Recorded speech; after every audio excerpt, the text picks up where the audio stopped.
the impact of COVID-19 lockdowns on women and girls from a mental health perspective, it's well known, but I think it's worth considering the magnitude of the impact and some of the possible reasons for this impact on the mental health of girls and women. There was a piece of research from the Institute of Fiscal Studies which points out young women have been the worst affected group for mental health during the lockdown. The proportion of young women who've been suffering ill mental health has doubled during this time, which is a big jump. And then University of Glasgow research that was published in the British Journal of Psychiatry that looked at 3,000 adults across the UK during lockdown, and it described the impact on mental health as major, hitting women and young people the hardest, especially young people and women who are from socially, economically disadvantaged backgrounds. Poor people, poor women and poor young people have been hit the hardest. So there's two questions arise, which is, why have the lockdowns led to such increases in rates of mental illness, and why especially so in women? And we can attribute a lot of the mental ill health not just to the social isolation, but also the unemployment and the poverty that lockdown policies have exacerbated and created in some instances. And this is where the idea of mental ill health in itself becomes quite interesting, because you could argue, I think, that to experience acute psychological distress when you're placed under intolerable stressors, such as prolonged financial insecurity, you could argue that's a pretty functional response, and you could view it as a healthy response to an unhealthy situation. So a healthy response to extreme social stress. And a form of social stress is loneliness. There are lots of forms of social stress, but one that pertains to the situation is loneliness. So psychologists from the University of Chicago and Ohio State University have shown that people who are experiencing social stress due to loneliness, they develop changes in their immune system, and loneliness weakens our immunity. It can lead to chronic inflation, not inflation, thinking about money, inflammation.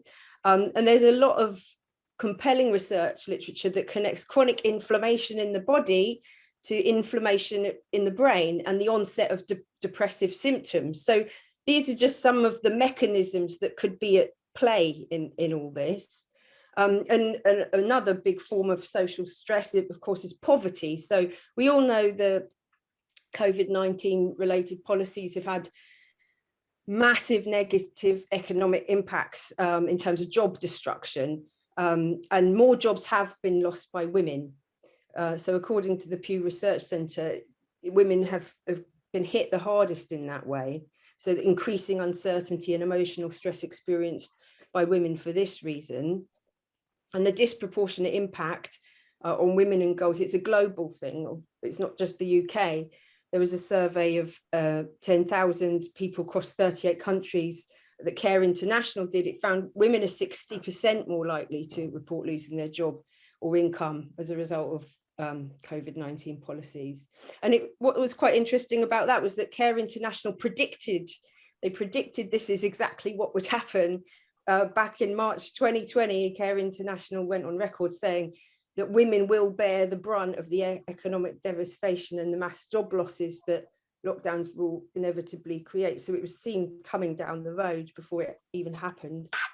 And then there's on top of those things, there's more, because there's the added stress of caring responsibilities, especially for children. That falls disproportionately on the shoulders of women, as we know. So 90% of single parents in the UK are women. And even if you have a two-parent household, women do tend to take on the greater caring role at home, irrespective of how many hours they're working outside the home. So throw homeschooling children who are quite emotionally distressed themselves into that equation, and you've got to wish women good luck, but thankfully today kids have been able to go back to school, which is, many women will be heaving a big sigh of relief today, I think. But so, and I haven't mentioned domestic violence, which I won't go into much, but I'm sure you remember that was reported widely in the press in the first lockdown, but not so much anymore. But this past year has seen a 10% jump in domestic abuse related offences, and we don't know how big that particular iceberg is, because the figures they're just about the cases that have been reported. So more violence, more financial hardship, isolation, these are all extreme forms of social stress. And it's not surprising that a lot of women and girls during this time have turned increasingly in the past year to two widely available and affordable forms of psychological pain relief, which are alcohol and social media. So these things, they increase dopamine release, and dopamine's it's a neuromodulator associated with short-term positive emotional experience, and it's also associated with addiction. So there's been research in the Journal of Epidemiology and Community Health. It's found that women are drinking a lot more and with increased frequency than they did before the lockdown. And the drinking increase in women is sharper than the increase in men. And then social media use, apps, that's positively soared this year. So overall increase of 70% in social media use, according to the Journal of Addiction and Recovery, 70% increase, which is really good news for the health of big tech shareholdings. But it's really not such good news for the mental health of women and girls in the UK or around the world. So yeah, it's no, I suppose in some, it's no wonder women and girls have been experiencing mental health distress, like if this is the backdrop it's set against. But what should happen? What should happen to reduce the impacts? Well, this is a personal view, and I accept it's a contentious one. So I'm going to say this with respect to those who think and see things differently. And my view is that this social experiment of lockdowns should never again be repeated here in the UK or anywhere else, because it just, to me, it seems that the measurable costs far outweigh the measurable benefits, and it's women and girls, especially low-income women and girls, who've paid a very heavy price indeed for these policy decisions. So that, I think that's all I want to say about that, because it's a divisive issue. But the next question that was put to us was how can women and girls be included in plans for recovery? So I imagine there's many ways, but the one that comes to my mind is better representation closer to levers of strong political influence. So the groups that have been very influential in terms of government policy in the past year, such as NERVTAG, the new and emerging respiratory virus threats advisory group, and then say the SAGE committee and the cabinet, they all have room for improvement, I'd say, when it comes to the representation of women and their perspectives. So only 23% of NERVTAG and the cabinet office membership are women, only 28% of SAGE committee are women. And I wonder also who speaks for women who face economic disadvantage amongst these influential voices and decision makers.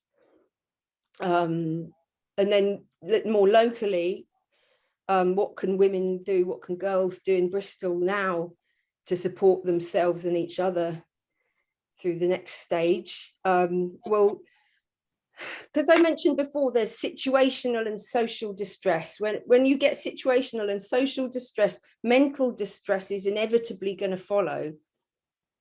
And I wonder if in this difficult decade that's coming now, to alleviate some of the situational and social distress ahead, such as poverty, lack of statutory support and isolation, whether there might be some inspiration that women and girls could take from the original cooperative movement. Now, the co-op group's now 100% owned by private equity, sadly. But when it began, it began with a bunch of tradesmen in 1844 banding together to open a shop in order to sell food at wholesale prices that their community couldn't otherwise afford. So I'm not saying let's all go and open a shop, but it's the principle of economic strength in numbers that I'm wondering about. So not just economic strength in monetary terms, but also in terms of other resources, the resources of energy and time.